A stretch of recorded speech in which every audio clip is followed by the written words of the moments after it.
Hi hello ನಮಸ್ಕಾರ, ನಾನು ನಿಮ್ಮ ತನುಷ್. ಇವತ್ತು ಗುರು ಪೂರ್ಣಿಮೆ ವಿಶೇಷ.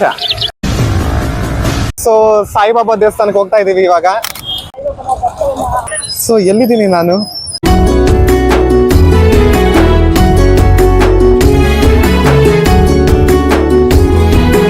ಮಧುರಂ ಶ್ರೀ ಶಿರಡಿ ಸಾಯಿ ನಾಮಂ ಸುಮಧುರಂ ಶ್ರೀ ಶಿರಡಿ ಸಾಯಿ ರೂಪಂ జగములో వెలుగొని తేజం సాయి జనములో ఒకడైన దైవం సాయి మనసులో మంచి పెంచు మార్గం సాయి. ಜ್ಞಾನದಿಂದ ನಮ್ಮ ಹಾದಿಯನ್ನ ಶಕ್ತಿಯ ಚಿಲುಮೆಯಂತೆ ಬೆಳಗಿಸುವವನೇ ಗುರು. ಅಂತಹ ಗುರು ಪೂರ್ಣಿಮೆಯ ವಿಶೇಷ ನಮ್ಮ ಕೋಲಾರ ತಾಲೂಕಿನ ಸಾಯಿಬಾಬಾ ದೇವಸ್ಥಾನದಲ್ಲಿ ಬಹಳ ಅಂದವಾಗಿ ಚಂದವಾಗಿ ನೆರವೇರ್ತಾ ಇದೆ.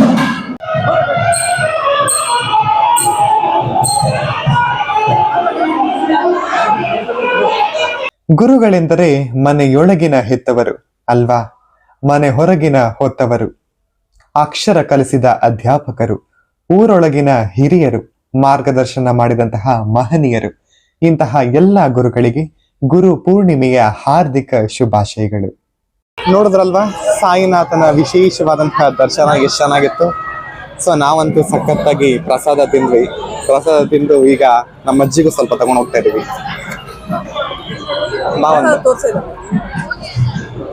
ಸೊ ಬಹಳ ಸಖತ್ತಾಗಿದೆ ಅಲಂಕಾರ. ಪ್ರಸಾದ ಅಂತೂ ಇನ್ನೂ ಬೊಂಬಾಟ್ ಹೇಳಲೇಬೇಕಾ, ದೇವಸ್ಥಾನದ ಪ್ರಸಾದ ಸಖತ್ತಾಗಿ ಇರುತ್ತೆ. ಒಬ್ರು ಸ್ಪೆಷಲ್ ಪರ್ಸನ್ ಬರ್ತಾ ಇದಾರೆ, ನಮ್ಮ ಮಂಜು ಆಂಟಿ ಅಂತ. ನಮ್ಗೆಲ್ಲ ತುಂಬಾ ಒಂಥರ ಫ್ಯಾಮಿಲಿ ತರ ಇವರು. ನೋಡಿ, ಬಾಬಾ ಭಕ್ತೆ. ಗುರು ಪೂರ್ಣಿಮೆ ಅಂದರೆ ನಮಗೆ ವಿದ್ಯೆಯನ್ನ ಕಲಿಸಿದಂತಹ ಗುರುವಿಗೆ ಗೌರವವನ್ನ ಸಲ್ಲಿಸುವಂತಹ ದಿನ. ಇದು ಬರೀ ಹಬ್ಬವಲ್ಲ, ಇದು ನಮ್ಮ ಜೀವನದ ಜ್ಞಾನಯಾನಕ್ಕೆ ದೀಪ ಹಚ್ಚಿದ ದಿನ. ಲಡ್ಡು ತಿನ್ನು.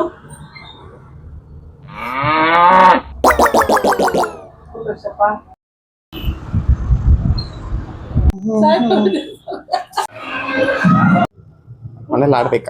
ನಿನ್ನ ರಕ್ಷೆ ಇರದೆ ನಾನು ಹೇಗೆ ಬದುಕಲಿ, ನಿನ್ನ ಒಲಿಸಿಕೊಳ್ಳಲು ನಾನೇನು ಮಾಡಲಿ, ಅಷ್ಟ ಸಿದ್ಧಿ ಸಾಧಕನೇ, ಅಷ್ಟ ಸಿದ್ಧಿ ಸಾಧಕನೇ, ಹೇ ಸಾಯಿನಾಥನೇ, ಶಿರಡಿ ವಾಸನೆ, ಸಾಯಿರಾಮ್, ಶ್ರೀ ಸಾಯಿರಾಮ್. ಗುರು ಪೂರ್ಣಿಮೆಯ ವಿಶೇಷ.